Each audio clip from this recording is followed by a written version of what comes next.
когато започнат въпроси и отговори, ще може да се проведе дискусия. Също така можете да използвате формуляра за въпроси и отговори, където да задавате свои въпроси. Можете да пишете и в чата. Мисля, че това са правилата. Записваме този вебинар за тези, които не са успели да се включат в вебинара. Ще го публикуваме в нашия канал в YouTube. Имаме двама лектори днес. Авторът на доклада, това е моята колежка Рита Креспо Фернандес, тя ще ви разкаже всичко за доклада, и още един лектор, Митко Николов, който е член на ЕНИЛ България, Център за независим живот София. Вие надяваме се, че можете да участвате активно, да коментирате, да задавате въпроси. Сега започваме с едно кратко видео, което колегата Рита ще пусне. В него се представя и доклада. Рита, имаш думата.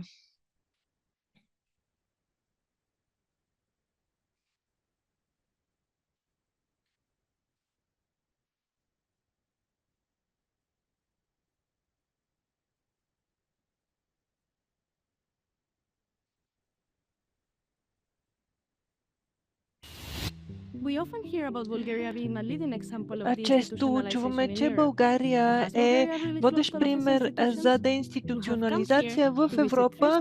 Наистина ли е така? Дошли сме тук, за да посетим различни центрове, ЦНСТ-та и да проверим дали това е така. Говорили сме с адвокати за правата на човека и нека да чуем повече.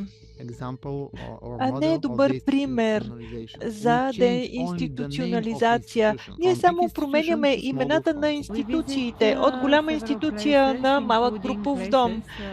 Посетихме няколко места, където хора от големи институции са преместени и виждаме, че има доста подобрение на условията, има нови сгради, перални, по-добри стаи, но това е.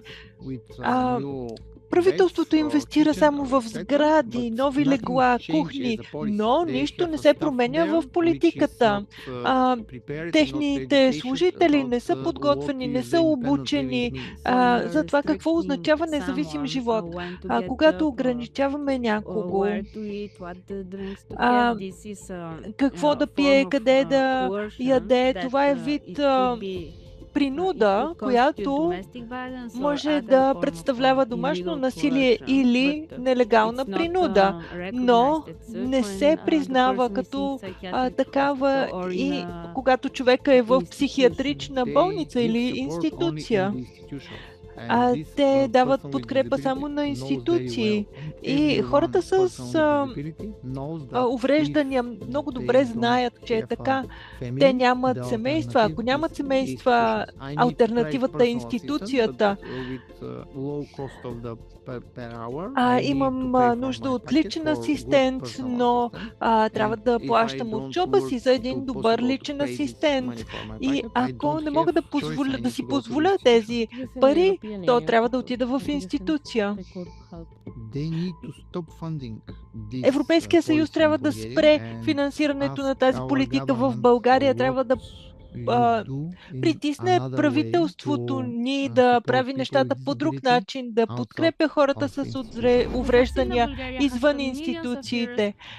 Виждаме, че България е наляла милиони евро в строителство на дневни центрове и други сегрегирани институции. Тези места са опасни за хората. България не е изолиран случай. Има много такива случаи в Европа. но в тези места не може да се осигури независим живот. Затова се обръщаме към Европейската комисия да престане да представя България като добър пример за деинституционализация. Трябва да са на лице гаранции, така че инвестициите да бъдат адекватно насочени. В нашия доклад ще прочетете повече.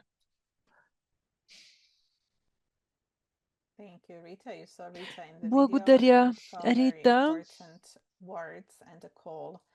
Наистина много важен призив. А сега ще чуем защо нещата са така, какво видя Рита и колегите в България през октомври, по време на посещението си, къде са отишли, какво са видели, с кого са се срещнали, с кого са разговаряли. Аз също с любопитство ще слушам. Рита, моля, вземи думата и представи доклада пред нас. Благодаря, Инес. Ще споделя екрана си, за да видите презентацията. Надяваме се, че работи добре. Виждате ли слайдовете? Да. Сега е добре.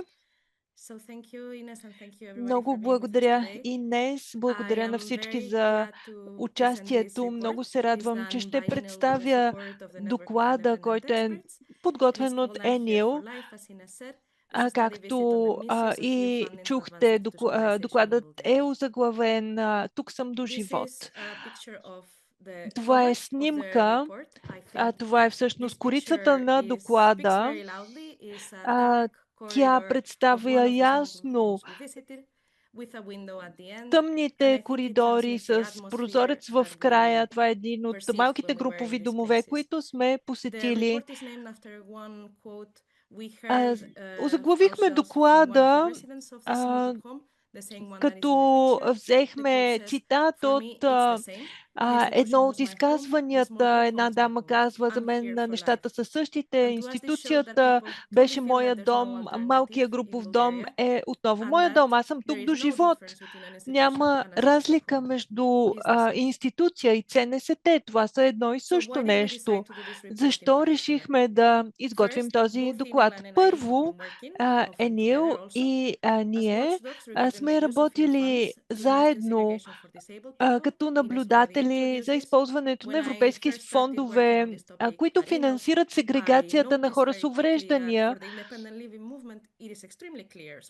За Енил е много ясно, че ЦНСТ, малки групови домове не осигуряват независим живот, но това не е ясно за хората, които са извън тази система. Хората, които отговарят за европейски фондове, отиват, посещават ЦНСТ-та и малки групови домове, виждат нови сгради, хубави условия и не разбират това, което ние виждаме като експерти.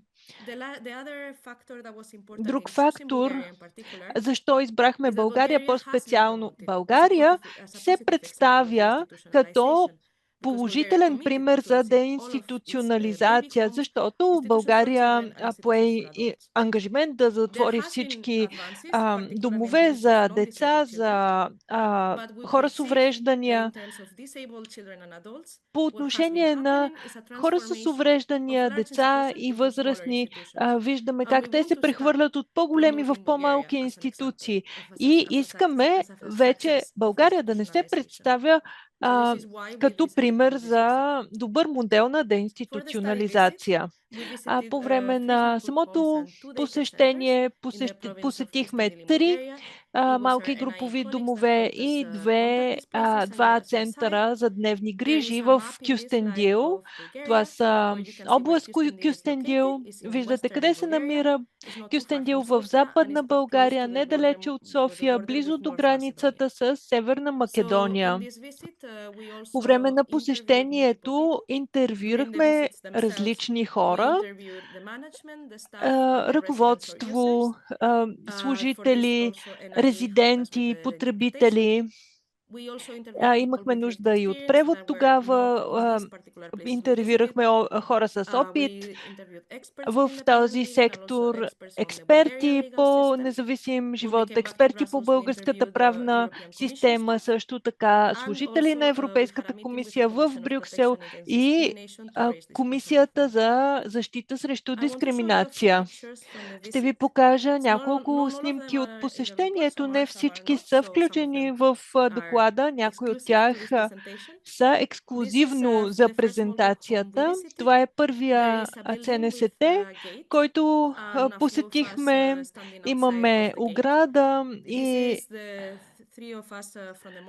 виждате трима от нас, Анета, Таня и аз, двама резиденти. Говорим си с тях. Това е първото място, което посетихме. Бяхме много учудени. Мястото не беше в много добри условия, защото имаме смесени деца.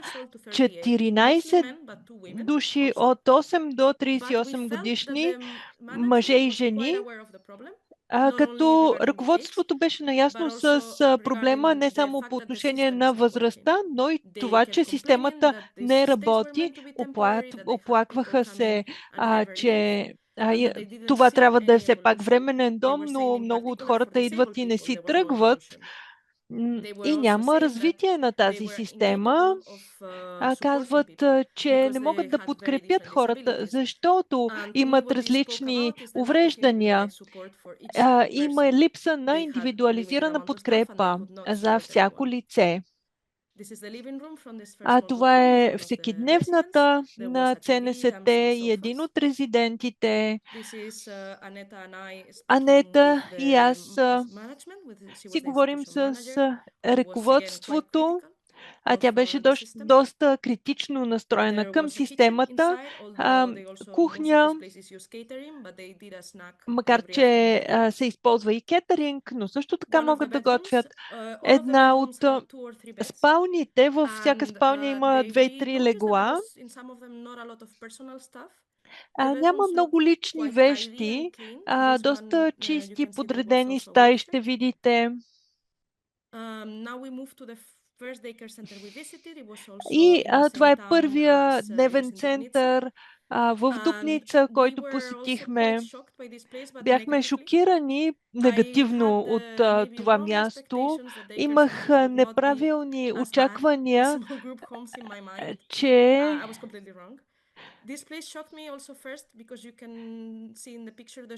първо, както виждате на снимката, много хора са в една стая, прекалено много.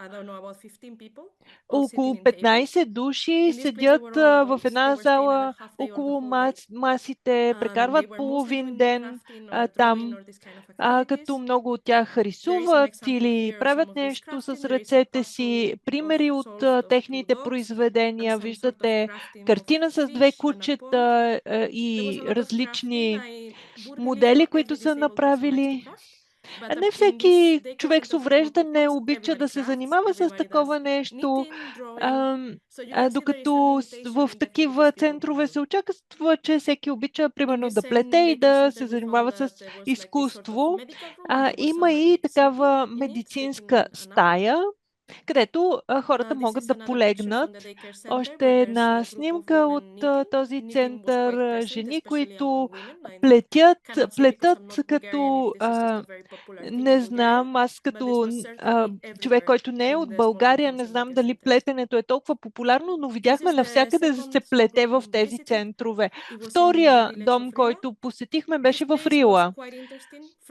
Това беше интересно място, защото хората бяха преместени от институция в Пастра, където е имало нарушаване на човешки права.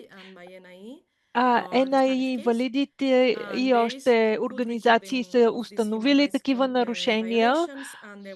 40 души в стая е имало. 120 души в институцията.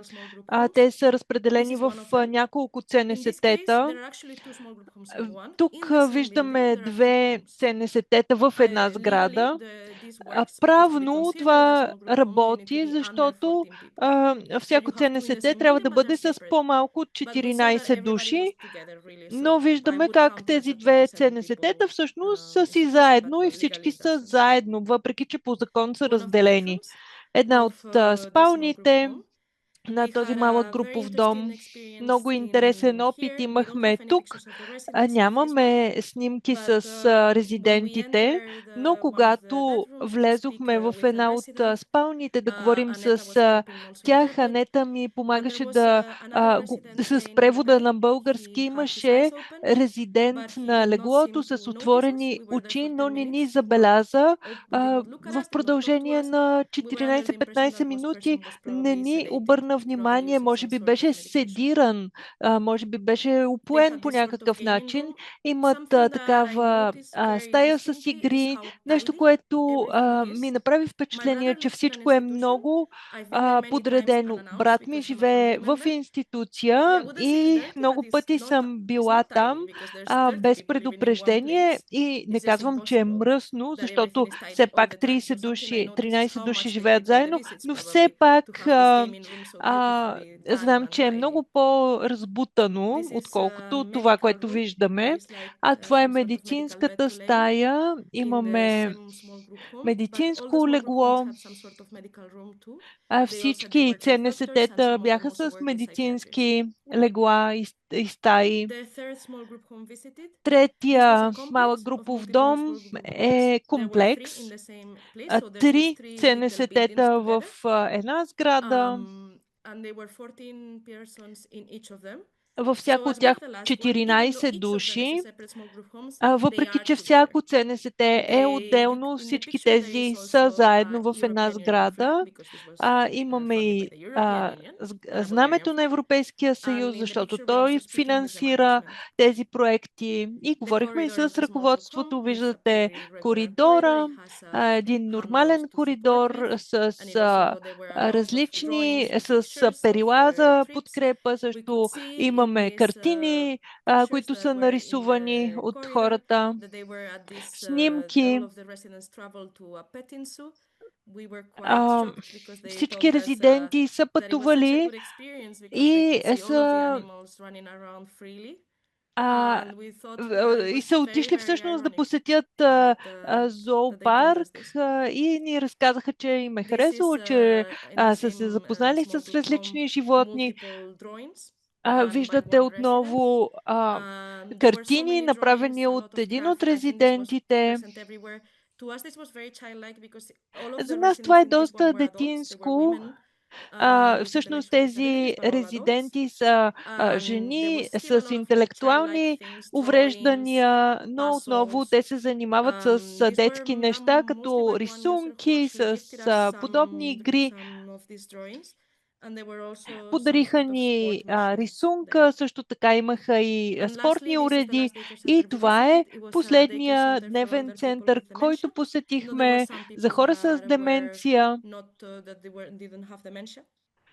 Въпреки че там имаше и хора без деменция, отново финансиран от Европейския съюз, отново имаме плетене. Повечето от хората там са жени, може би, не знам, в България е много популярно жените да плетат, но видяхме навсякъде всички да плетат. Това беше доста голяма изненада за нас. Имаха и нещо като цени, фалшиви цени, така че все едно изглежда като работа. Също виждате и 8 легла в една стая. Изглеждат доста чисти, подредени. Хората могат да си подремнат там. Тук хората с деменция могат да седнат, да си почиват. И сега ще ви представя резултатите от нашия доклад. На първо място, използването на европейски средства в България. Това е снимка На таблата на една от сградите, които посетихме, има специална програма, която е финансирала проекта. По време на интервютата разбрахме, че България има стратегия за деинституционализация. Тя е финансирана от Европейския съюз. Има две оперативни програми: човешки ресурси, развитие на човешките ресурси, финансирано от ЕСФИ, региони в растеж. От разговорите с комисията разбрахме, че в бъдеще ще има повече фокус върху развитие на човешките ресурси, защото сградите вече са на лице и ще има инвестиции в дневни центрове и в грижа в дома, не толкова в ЦНСТ, и установихме ключовата роля, която играят европейските средства в изграждането на малки групови домове и дневни центрове. В Европа те осигуряват ресурси, също така тези сгради изглеждат много добре, но не създават независим живот. Нещо много важно, трансинституционализацията като норма, това означава трансфериране, прехвърляне на хора от големи в малки институции със същата култура, същите принципи. Виждаме, че това е широко използвана мярка. Виждаме, че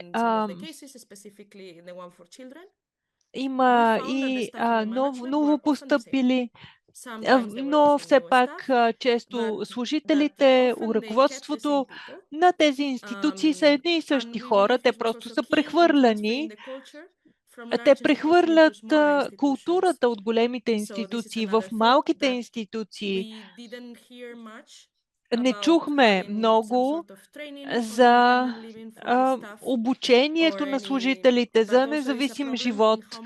Това всъщност е проблем, и проблем е, че липсва лидерство в този процес. Те са работили за големите институции като ръководство и служители. И говорихме за тяхната роля в процеса на деинституционализация. Това не е истинска деинституционализация. При такъв процес на деи имаме нужда от лидерство на самите хора с увреждания. Това не се случва в България. Ръководството, местните власти, те са водещите в процеса, а не хората с увреждания. На последно място, временните жители на тези домове стават постоянни жители, защото те живеят десетилетия в един малък групов дом. Например, те отиват като деца, 10 години по-късно са на същото място. Ако не е на същото, то отиват в друг малък групов дом. Така се местят от дом в дом.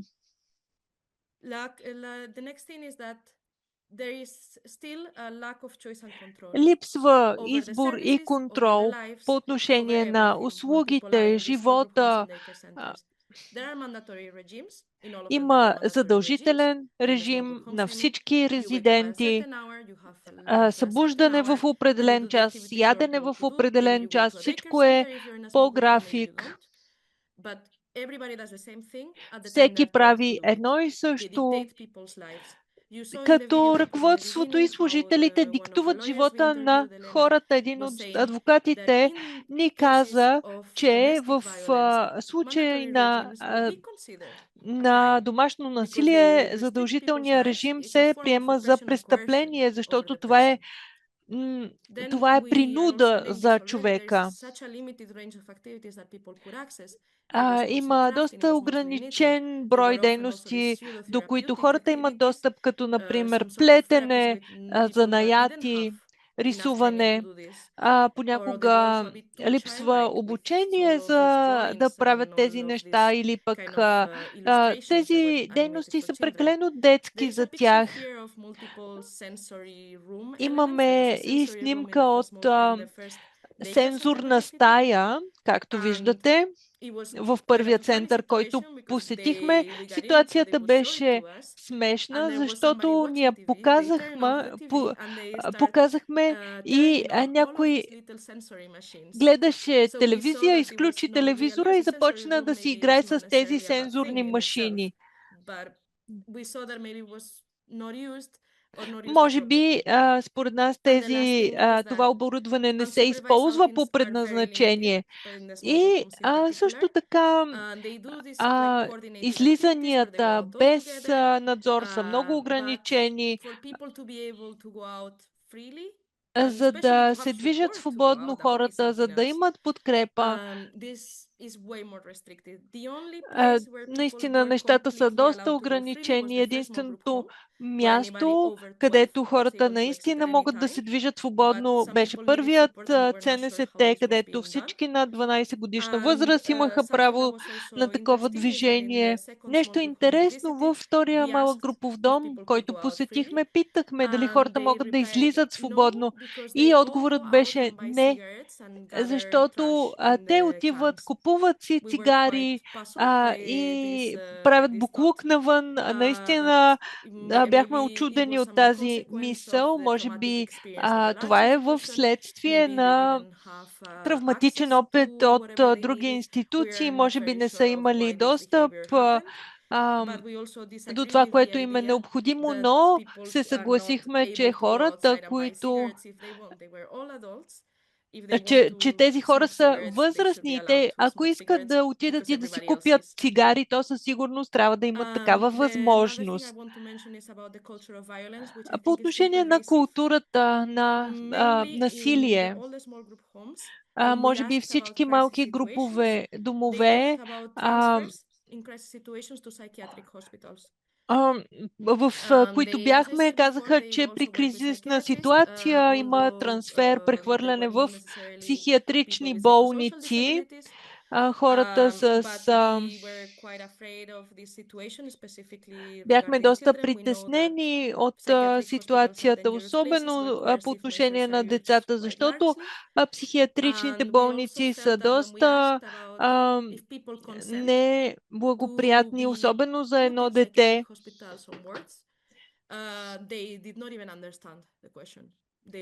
Когато питахме за психиатрични болници, дали пациентите, хората са давали своето одобрение за такова прехвърляне, те не разбраха въпроса, говориха за съгласие от страна на родители и така нататък. При насилие е много по-трудно и наставничество е много по-трудно да се получи достъп до правосъдие за жертвите на насилие, защото често това не се възприема като нещо сериозно от прокуратурата в България. И освен това има силни ограничения за самите резиденти. На последно място, нещо, което засегнах вече, липсва основан на травма подход. Хората говориха за доста травматични ситуации, понякога в самия малък групов дом, понякога преди да постъпят там. Още в голямата институция, самото прехвърляне от голяма към малка институция е травма, но липсва разбиране, че това засяга резидентите като травма. Няколко пъти чухме едно изречение: грижата в големите институции беше добра, само инфраструктурата беше неподходяща. Тоест, Те признават, че условията в големите институции не са били добри, но постоянно настояваха, че хората не са били подложени на насилие, на тормоз, на а, липса на човешки права в големите институции. А всъщност това е травма само по себе си. На последно място няма да навлизам в подробности по тази тема, защото Митко ще говори повече, но хората не могат да живеят в общността си. Институцията често е единствено решение, защото няма достатъчно персонални асистенти и услуги в самата общност. Затова малкият групов дом е тяхна единствена възможност.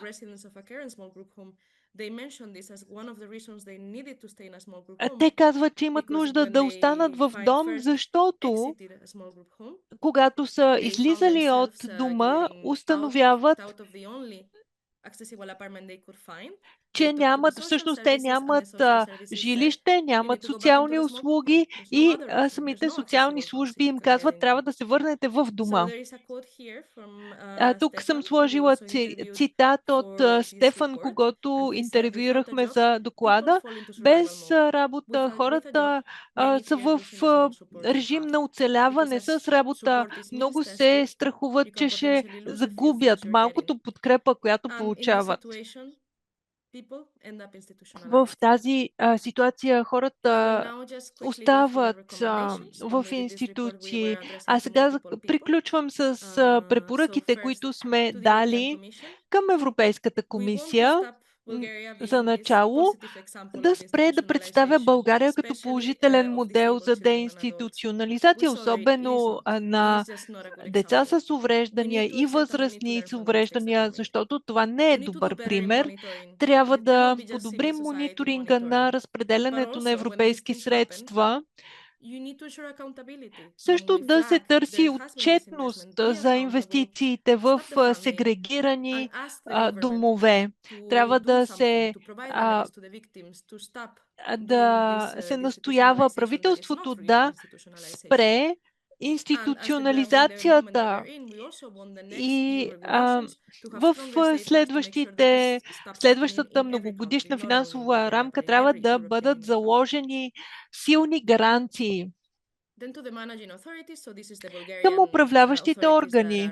Това са българските органи, които управляват европейско финансиране. Трябва да гарантират прилагането на Конвенцията за правата на хората с увреждания, да не се инвестират пари в малки групови домове, да се даде глас на хората с увреждания.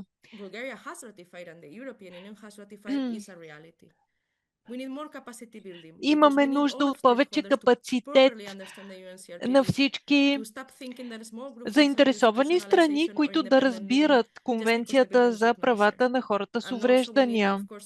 И разбира се, трябва представители на хората с увреждания да участват в този процес. И към местните власти всички трябва да се прекратят всякакви инвестиции в сегрегация и да се спрат премествания в институции, включително малки групови домове, да се използват средствата за фондовете за кохезия, кохезионните фондове за развитие на услуги в общността и освен това да се включат хората с увреждания, техните организации, които реално са които са експерти в сферата.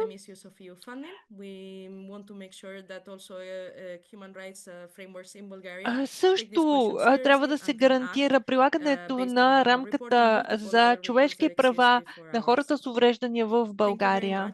Много ви благодаря. Това е моят имейл. Ако искате да се свържете с мен, на разположение оставам. Благодаря, че слушахте. Благодаря, Рита, за интересната презентация на доклада. Това, което за мен изглежда ключово, е следното. Понякога властите реагират само когато се установи сериозно нарушаване на правата на човека, като тормоз, като насилие. В случая не се установява такова нещо, но говорим за едно по-фино и скрито нарушаване на правата на човека. Трябва да гледаме внимателно как живеят хората в тези места, дали имат свободата на избор и дали има нарушения, например. Защо не могат да излязат? Защо не могат да отидат където поискат или да правят каквото искат? Радвам се, че успяхте да ни представите тези констатации и каня всички да прочитат доклада.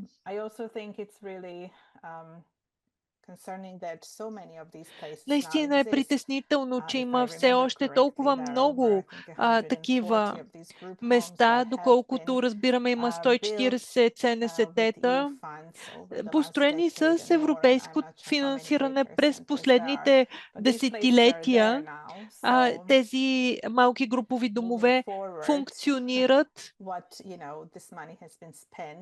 и виждаме как са изхарчени тези пари. Разбира се, в бъдеще България ще получи още финансиране. И въпросът е как ще се използва то, дали ще се финансира персонала в тези места. Ситуацията е много трудна. Трябва да продължим да работим в тази посока. Това са размишления. Ако някой има коментари, въпроси, моля да ги запишете в чата или в формуляра с въпроси и отговори. Сега Митко. Все още изчакайте малко, Митко. Не успяхме да поканим или да привлечем човек от малък групов дом, който да ни говори днес, но имаме видео. Това видео не е правено за това конкретно събитие, но е правено от Фондация Валидност и мрежата експерти НАИ за друго събитие, друга конференция. Ще го използваме тук и ще чуем от оцелели от институциите, хора, които пряко са засегнати от деинституционализацията в България и реформата в сектора. Няма да виждате лицата на хората, ще виждате как тези лица са заличени. Разбира се, няма нищо нередно във видеото, просто сега каня Рита да пусне видеоклипа. 8-минутен клип. Здравей! Здравей! Тук сме, за да подготвим едно кратко видео, което да представим на хората, ще бъдат участници в събитието в понеделник, на 27 септември, на представянето на доклада на Фундация Правите в Будапеща с основен автор Надя Денева. Искаш ли да поговорим малко за твоя опит в тази сфера, за твоите преживявания, за начина по който възприемаш в България? Да, бих искала да говорим и да помогна, ако е възможно.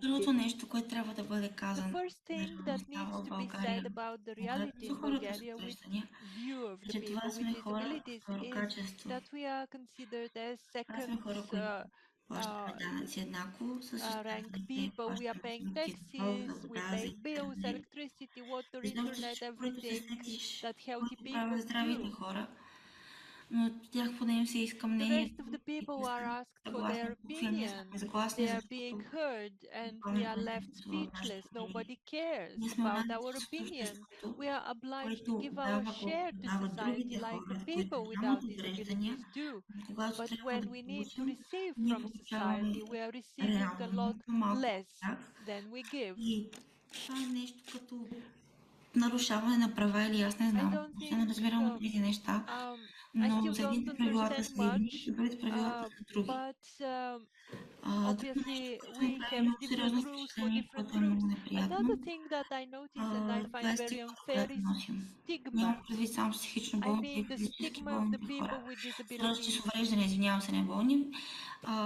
Стигмата.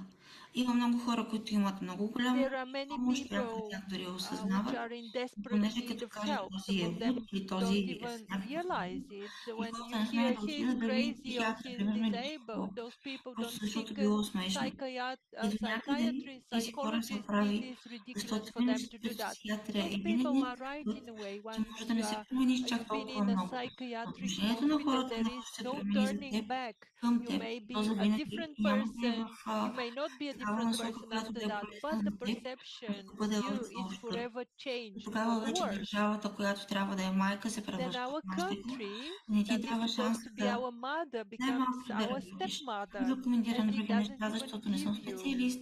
Аз също искам chances. деца, I но не cannot съм сигурна, че comment мога да ги отгледам. more Но because съм I'm сигурна, not че an държавата не би ми expert. помогнала, I понеже имам also want такива to have познати. children to Така че това хората с raise увреждания them са на онази here част от and to be обществото, helped by the която дава state. We равно are part на of другите хора, society, които са здрави, но получава but в we пъти want the по-малко, same да that получавам is нещо, което е given все to едно other ми people, ще го healthy дам колкото да people. ти го дам, да ми се махнеш от главата. А всъщност But много хора от нас, чак всички не знам, но всеки един човек when всъщност in fact би могъл да some of us, допринесе the people with да стане disabilities, живота may по-добър, не само contribute живота for на a хората better с life, and увреждания, not човек с only for the увреждане people да with помогне на човек disabilities. без A увреждане, person with да disabilities may така help че a стане person живота му по-добър. without Защото аз disabilities. всъщност съм имала такъв опит. Бях In болна fact, I have на had 20 such години. experience. Една моя I приятелка е had хваната с bulimia for увреждане. 20 years, Дадох and и once a дневникът couple of си, years ago, защото I аз не caught обичам a да водя friend of дневници. mine След 2 дни ми vomiting. го върна и ми писа I някакви gave her години my по-късно, diary. както I love той тя не е keeping повърнала diaries. нито She веднъж. gave it back to me Вече 10 има days съпруг, later. чака She called първо me дете. recently to tell me that she did Така not че смятам, vomit че anymore, хората and с she even увреждания became a имаме някакво mother място в afterwards. обществото So и people with трябва да disabilities have their бъде place in изразено уважение society, вместо стигма. and they И deserve може би не е respect. точно They благодарност don't това, което deserve to трябва да be получим, но да stigmatized. сме просто наравно с останалите. So we Нещо друго, should be което мен лично treated the много ме way прави other впечатление и people ме are тормози, treated. че повечето One хора more и thing с that и без bothers me, увреждания се many чувстват people with or застраховани, че without няма да се разболеят от disabilities нещо психическо. feel Другото, that което пък здравите they хора, че are може би и тези, които immune с to физически mental увреждания не diseases, осъзнават, but there is че да no such страдаш thing от as a healthy психиатрична person болест even е in не our брои по-малко, society. отколкото да страдаш от физическа такава.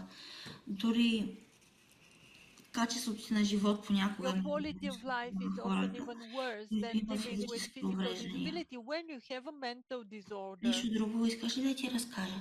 What else do you want to hear about?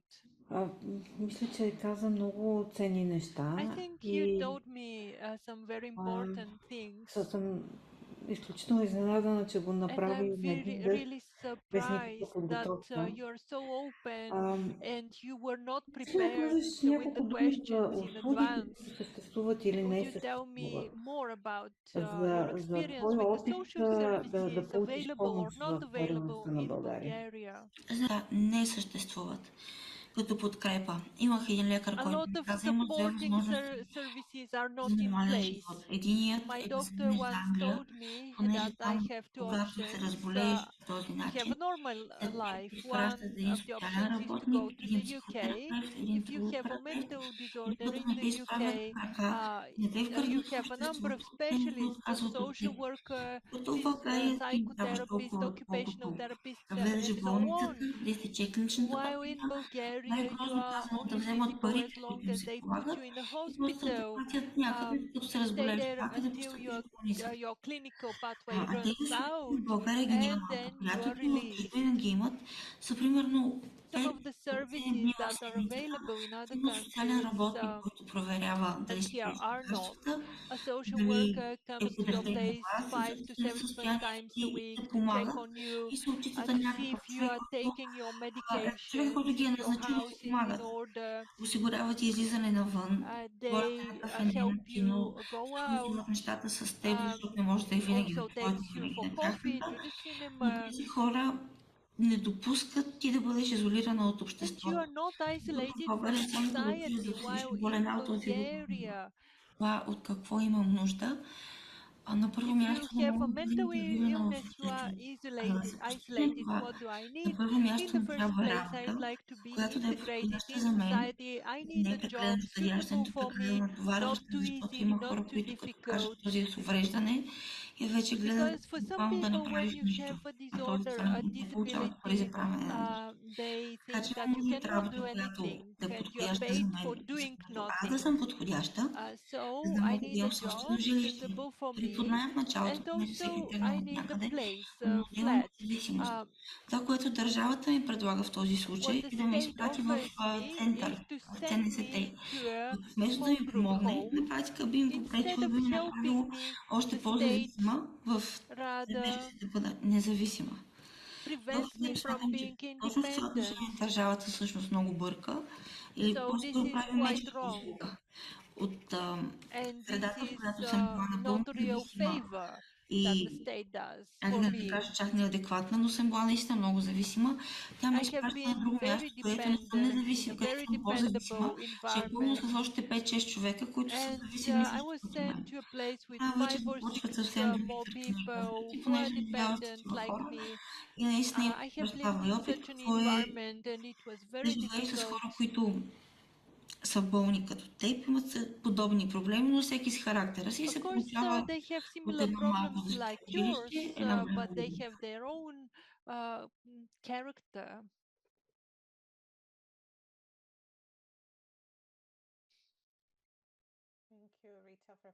Благодаря, Рита, за видеото. Благодаря на Фондация Валидност за това, че ни позволиха да използваме видеото.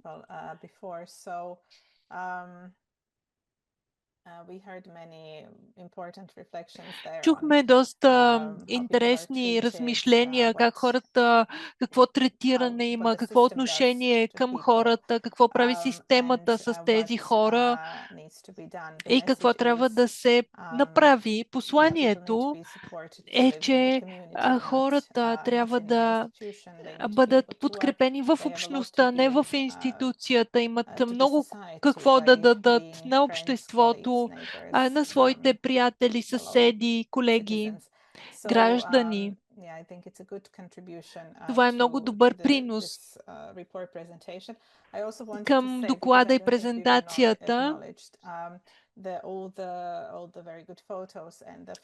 Всъщност хубавите снимки, които и първото видео, което видяхме, е направено от нашия колега Майкъл Хусев. А сега, Митко, можеш да вземеш думата. Митко е лично засегнат от процеса на деинституционализация в България. Радваме се, че Митко не живее в институция, но разбира се, той показва, че има независим начин на живот в България в началото на... Но, както той самия каза в началото на това събитие, много лесно може човек да попадне в институция. Преди да дам думата на Митко, нека да спомена и Капка Панайотова, наша приятелка, която свърши страшно много работа, за да спре инвестициите в малки групови домове и институции. десетилетия. Тя се бори за това. Тя почина докато го правеше. И за съжаление се намираме все още в тази ситуация. Митко, сега вие можете да вземете думата. Той ще ни разкаже за своето виждане. Той е активист за независим живот от много време.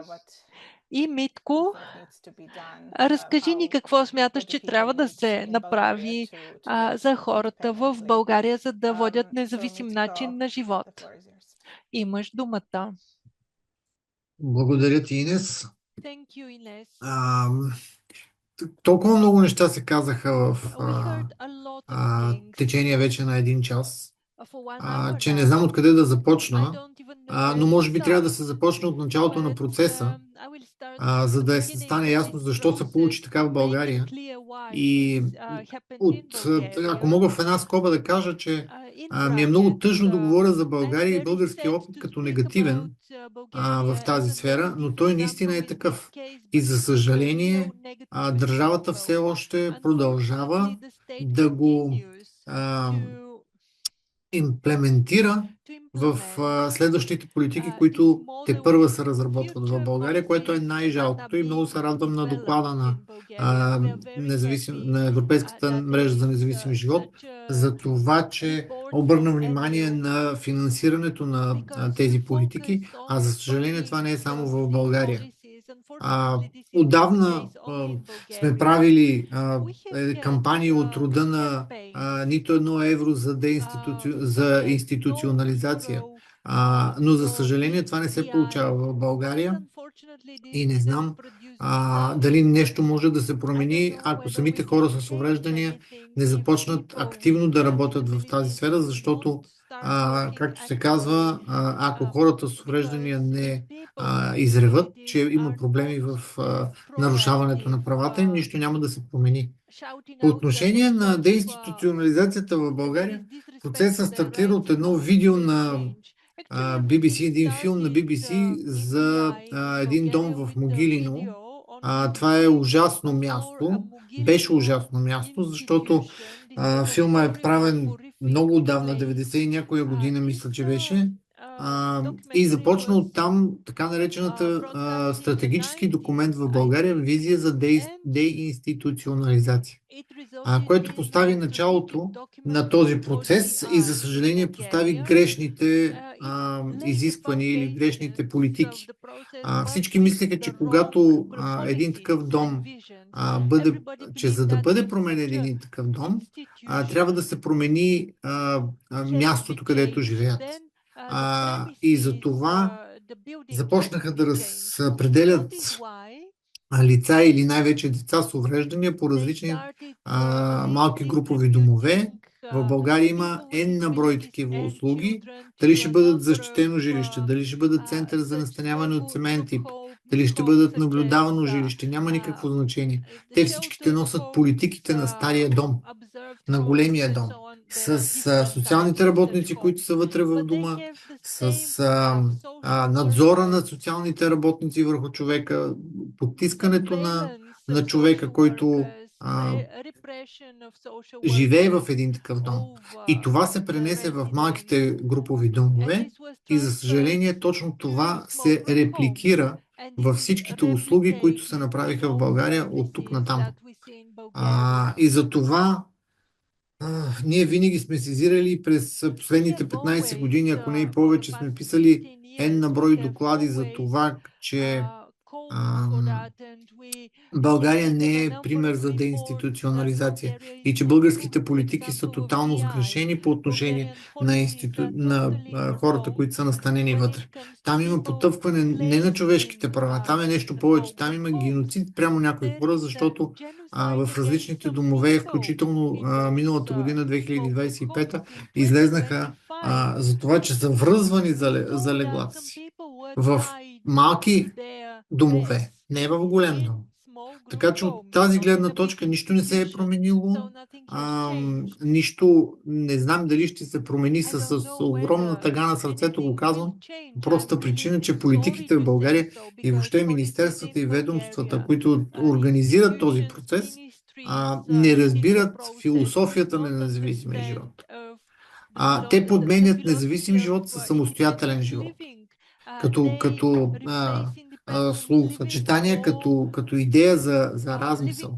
И от тази гледна точка хората с увреждания се чувстват пренебрегнати и мисля, че Рита го каза, че са принудени да ходят в такива домове. Да, има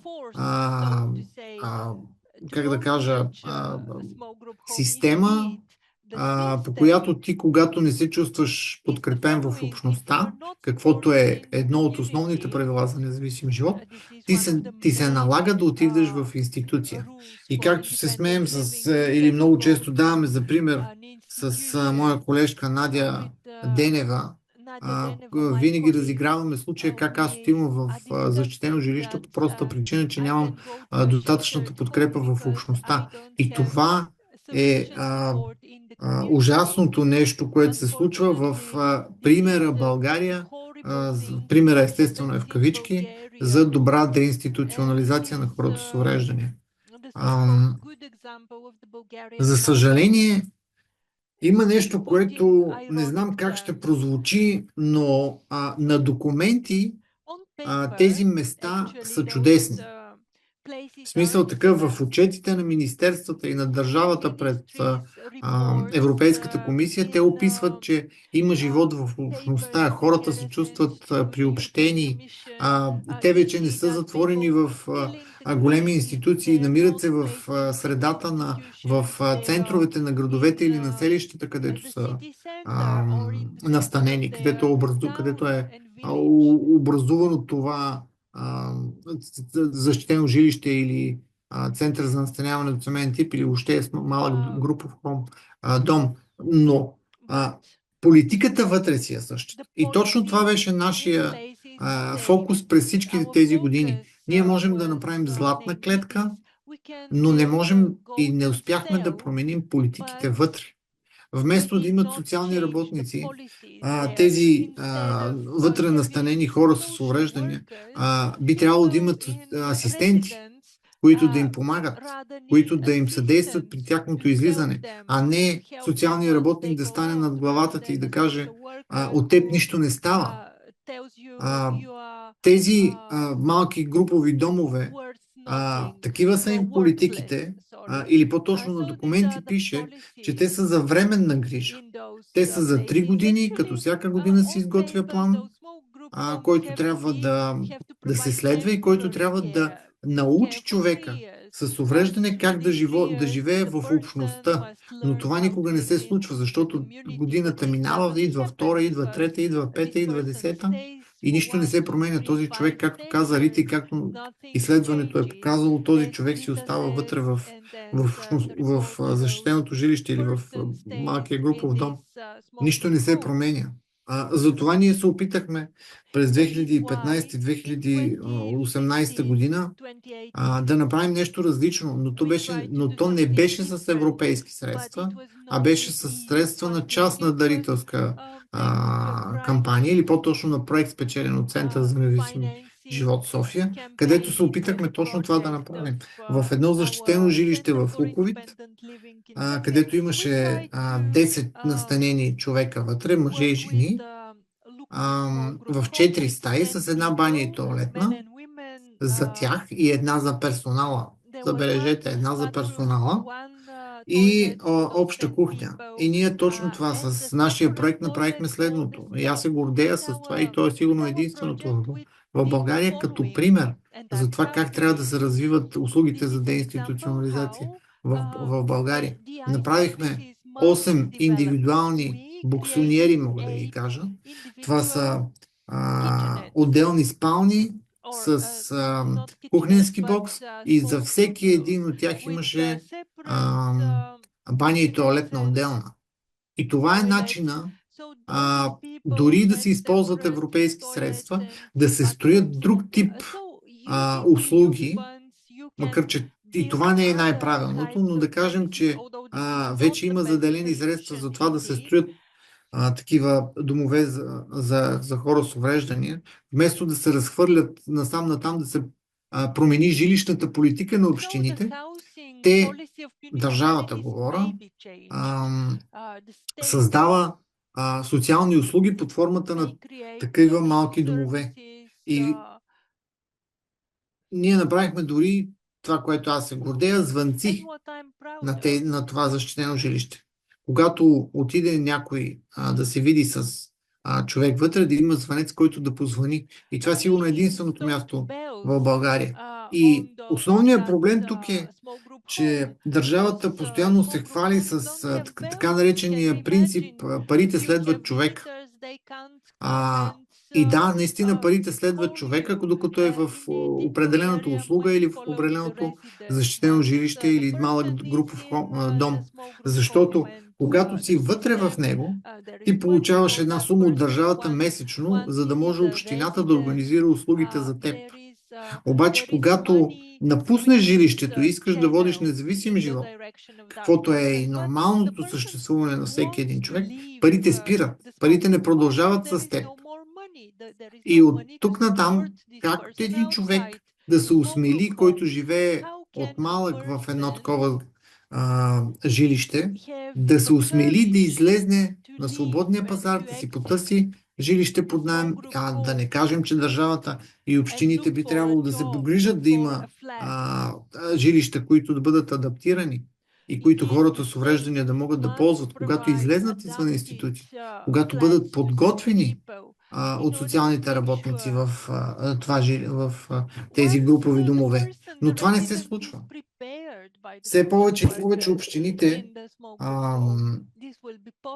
стават единствените работодатели на места и то кандидатстват пред държавата да изградат такива домове, защото финансирането идва от държавата.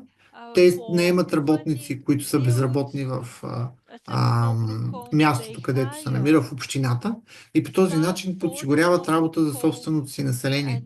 Но това е за сметка на правата на хората с увреждане, които са настанени там. И това трябва да бъде по някакъв начин чуто и видяно от Европейската комисия по проста причина, че, както казах в началото, ако на документи всичко е изрядно, когато се подменят идеите, словосъчетанията и представата за това какво се случва, трябва някой да дойде на място, както беше екипа на Европейската мрежа за независим живот, да дойде на място и да покаже, да разкаже, да погледне отвътре как се случва. Не може да има дневен център с 15 човека вътре, които да рисуват, да плетат. Да, в България разпространено е плетенето, но това не означава, че всички хора трябва да се занимават с плетене и рисуване. И това е основният проблем. Вместо парите да отидат при човека, както съм аз, при човека и аз да си избирам услугата, която искам да ползвам. Дали ще ползвам психолог или някакъв терапевт, ерготерапевт, дали ще ползвам някаква друга услуга в общността, вече наистина си услуга в общността, вместо аз да отида и да избера къде да отида, аз съм принуден да отивам в едно такова пространство, наречено дневен център, в който да се науча да плета и да шия. Не е моето това, съжалявам, уважаеми власти имащи. Не е моето това. Моето е да се развивам, да намеря работа, моето вътрешно желание да се занимавам с компютри, с технологии, с изкуствен интелект, а не да хода да рисувам в един дневен център. Но за съжаление, в България до там стигнахме, че родителите си искат дневните центрове по проста причина, че това е единствения вариант, в който да се отпуснат малко и където да остават децата си, които имат увреждания, независимо дали са от no matter whether these are children under 18 or above 18, they may be 50, but many people leave them there in order to relax. Член от семейството, който е с увреждане. И това е основният проблем в България. Трябва да има мислене по отношение на това какво е независимия живот, какви са, дали политиката, дали качеството на живот на човека с увреждане се е подобрило вследствие на тази политика. която държавата е измислила. Ако това не се е променило, значи нещо не работи в системата и трябва да бъде променено. Но, за съжаление, това не се случва в България и всяка година има нови и нови доклади, как еди си колко човека са получили достъп до социална услуга. Ама аз не искам тази социална услуга. Аз искам живот в общността. А какво е живот в общността? Всички знаем, които сме запознати с независимия живот. Така че това е нещото, което трябва да се промени в България. Макар че пак се връщам на това. По документи всичко е изрядно, защото във всяка една наредба, във всяко едно всеки един документ, който регламентира работата на тези малки групови домове, навсякъде пише, че потребителите вътре или хората, които са настанени, ще бъдат запознати с независимия живот, ще бъдат обучавани в независимост. Социалните работници всяка година ще минават обучения, в които включително се включват и лекторски часове за какво казва Конвенцията на ООН за правата на хората с увреждания и как трябва да бъдат изготвени индивидуалните планове на настанените вътре в тези институции, за да може те да бъдат подготвени да водят независим живот. И това, когато дойде един представител на Министерството на труда и социалната политика и го погледне и види, че нищо от това не се е случило, би трябвало да каже, да му светне една червена лампичка и да каже, дайте да не повтаряме този погрешен модел в следващите услуги, защото ако деинституционализацията на деца формално е приключила и се води, че в България повече няма деца, които са институционализирани, знаем, че те са в такива малки домове, а това за нас е поредната институция. Този процес се прехвърля с нови и нови средства по европейските програми в деинституционализацията за възрастни. И това е основният проблем. Как да спрем това нещо да не се получава? И тук е работата на неправителствените организации и на такива доклади да посочваме къде е проблема. Така че наистина ми е жал, че говоря така за България, но никой никога не трябва да я дава за добър пример по отношение на деинституционализацията на деца и възрастни с увреждания, защото това води до усъкътяване на хората с увреждания, а не до тяхната социализация. Спирам до тук, защото не, че не мога да кажа още. Мога, но трябва да използвам нецензурни думи вече, за да обясна какво е състоянието на хората с увреждания в България. И дай Боже нещата да се променят, защото, както каза Инес, да, аз живея в момента в собственото си жилище. Ползвам, за съжаление, баща ми за асистент, член на моето семейство, по проста причина, че независимия живот и въобще закона за лична помощ и в България беше изроден и той не работи така, както трябва. Няма ги качествените лични асистенти, с които хората са увреждани да могат да водят независим живот.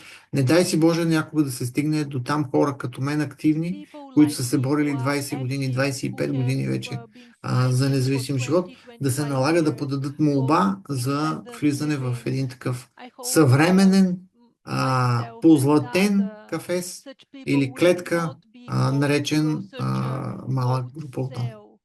Благодаря, че ме изслушахте. Ще си напиша мейла в чата и ако има някакви въпроси, съм готов да отговарям. Благодаря.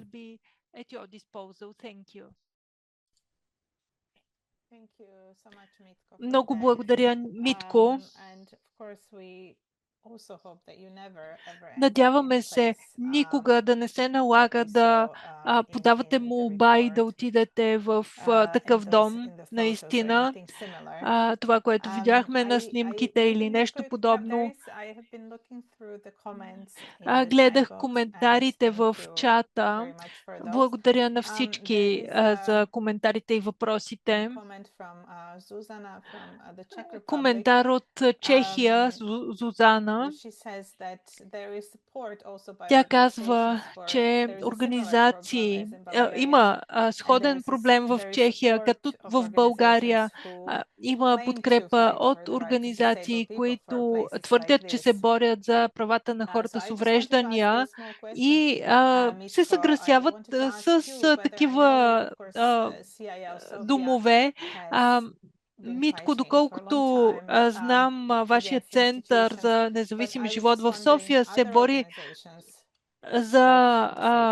срещу тази система, но има ли други организации на хора с увреждания, които подкрепят тази система? Има ли противници, има ли противопоставяне на системата на инициативи, които има ли опити и призиви за закриване на тези домове?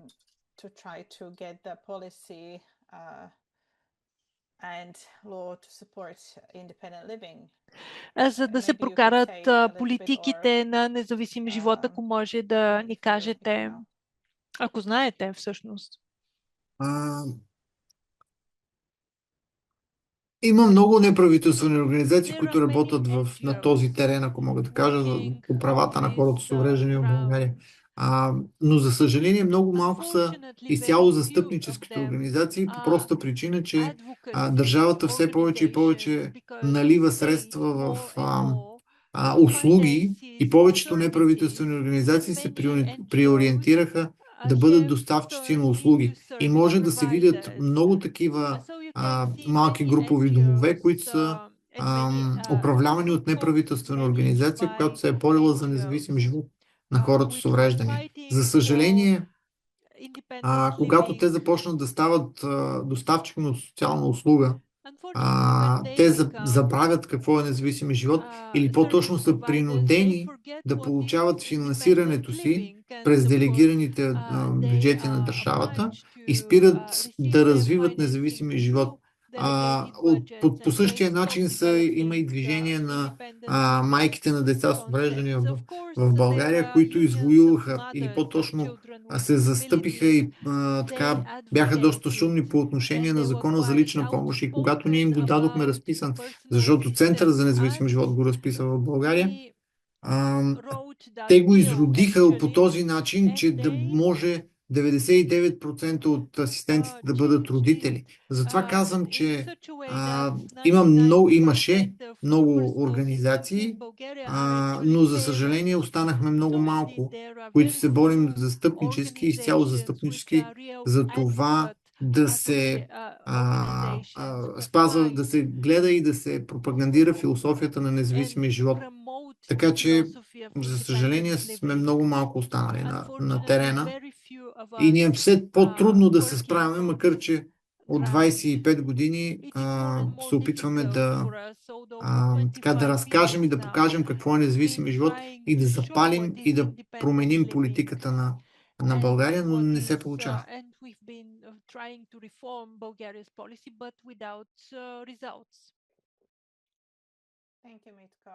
Благодаря, Митко. Наистина е много трудно да се борите сами, ако няма подкрепа за вас, ако няма много други организации, ако, например, майки на деца с увреждания искат нещо друго, различно от това, което вие когато хората нямат необходимата подкрепа, за да живеят независимо, то разбира се, са необходими много инициативи за застъпничество. Ситуацията е трудна. Разбира се, работата на ЕНИЛ и на други организации е точно това.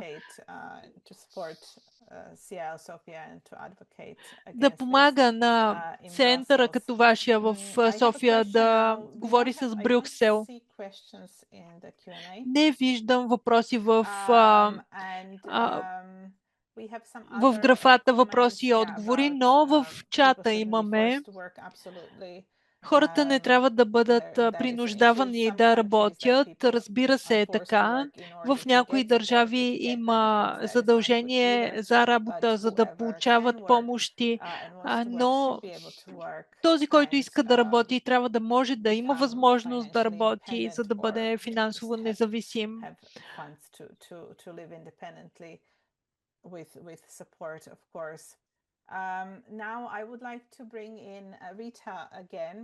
Сега отново включвам Рита, преди да приключим с вебинара. Искам да я попитам. Не само неправителствените организации трябва да упражняват мониторинг на европейските фондове. По регламент има комитети за наблюдение, по оперативните програми. Искам да попитам Рита дали инвестициите в институциите по някакъв начин са засегнати в заседанията на комитетите за наблюдение. Те наясно ли с процес? Благодаря, Инес. Обсъдихме това в доклада, защото говорихме и с Европейската комисия. Таня може да добави, ако иска. Дискусията беше доста напрегната, защото според тях комитетите за наблюдение никога не са изразявали опасения по деинституционализацията. Те говорят за европейско финансиране, условията за улесняване на финансирането. Понякога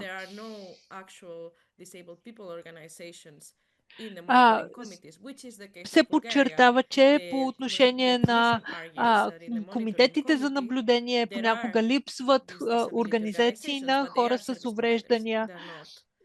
И както и стана дума, много често НПО-тата стават доставчици на услуги вместо застъпници.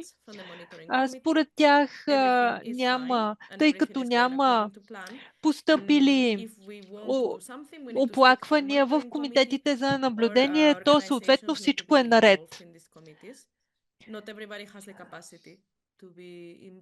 Разбира се, не всеки има капацитет, знания да участва и да дава своя адекватна оценка. Ние сме в една много странна ситуация. Европейската комисия обвинява управляващия орган обвинява Европейската комисия, но така или иначе проведохме много трудна дискусия с комисията. Сега, Таня, можете да вземете думата, ако искате. Тъй като точно е публикуван доклада.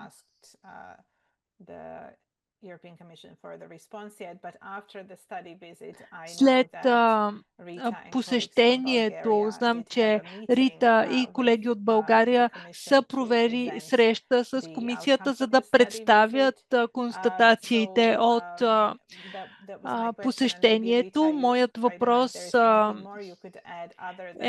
е към Рита, ако тя иска да добави нещо. Дали всъщност трябва да се обвиняват до такава степен комитетите за наблюдение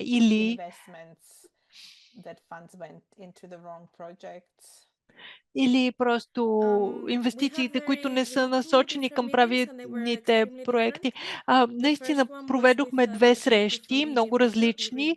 На първо място с Генерална дирекция регионална политика, които отговарят за средствата, използвани за строителство на центровете.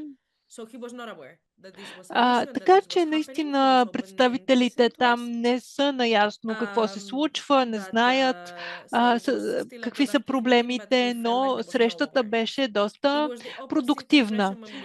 В Генерална дирекция заетост, там отговарят за оперативна програма човешки ресурси. Те бяха наясно, бяха чели предишни наши доклади, бяха доста ядосани от констатациите ни, но И ни казаха, вие не ни предлагате решение. Казаха, че нашите послания са прекалено негативни. Обстановката беше напрегната, имаше обвинения към нас, а това е включено и в доклада.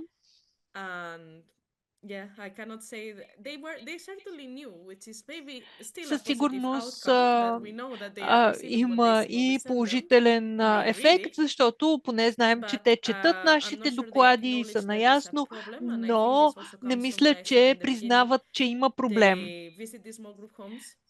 Както казах, те посещават малките групови домове, те изглеждат много добре, чисти и подредени и съответно за тях няма проблем. Стивън Алън, радвам се да ви видя. Той пита, всъщност те четат ли нашите препоръки въобще?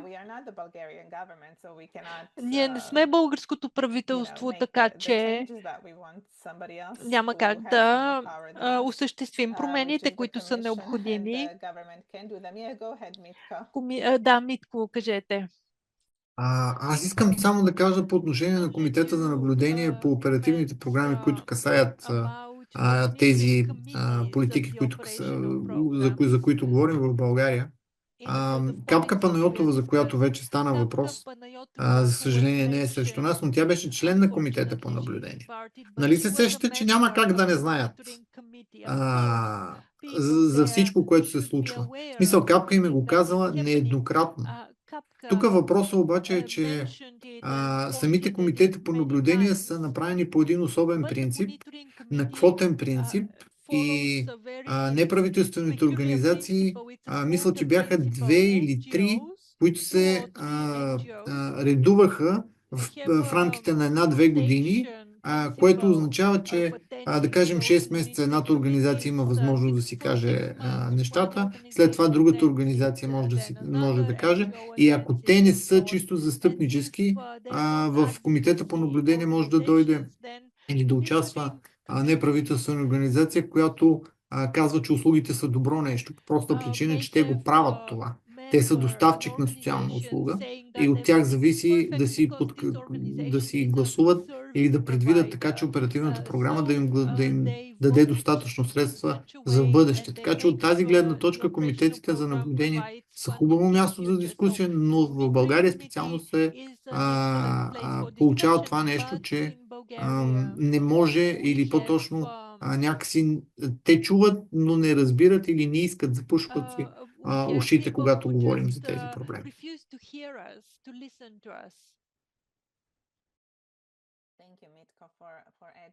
Благодаря, Митко, за това, което добавихте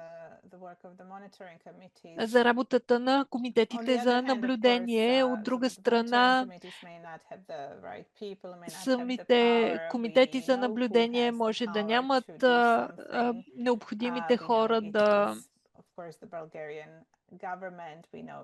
И разбира се, в тях участват българското правителство, Европейската комисия, и тези власти трябва да гарантират, че се прилагат и зачитат правата на човека, заложени в конвенцията за хората с увреждания. Понякога те обаче отказват да изпълняват това свое задължение.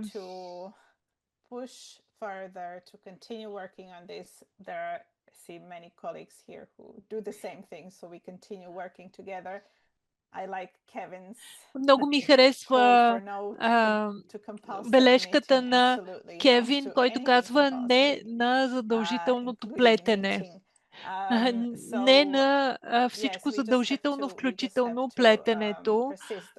Трябва да настояваме, трябва да гарантираме А сега говорим за следващият кръг европейско финансиране, което е следващ програмен период след 28, след 27 година.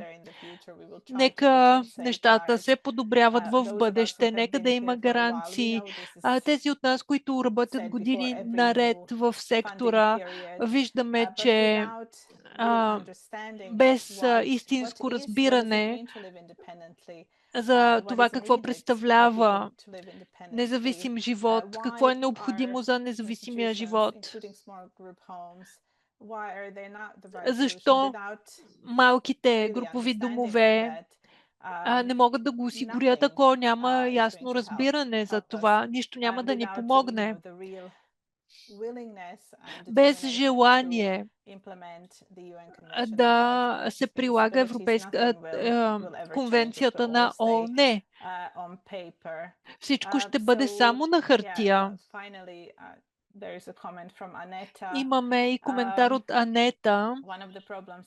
Един от проблемите е, че не се полагат усилия за промяна на реалността извън институциите, истинска подкрепа, универсален дизайн и властите обясняват, че не може да се гарантира приобщаването.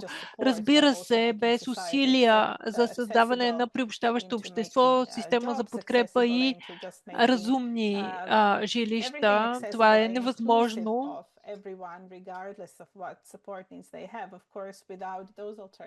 Без алтернативите, институциите винаги ще бъдат единствен избор, както Митко каза. Трябва да работим в тази посока. Вече наближава края на нашия вебинар. Бих искала да благодаря на всички, които присъстваха днес. Не беше много интерактивно, тъй като е вебинар. Благодаря за коментарите, благодаря на Рита, благодаря за работата по доклада. Благодаря, че ни го представи. Благодаря на Майкъл за визуалните материали. Благодаря на колегите в България за това, че организираха посещението и достъпа до тези центрове. Благодаря, че успяхме да говорим с хората там. Благодаря на Анета, Таня и други колеги. Надявам се, че не пропускам някой.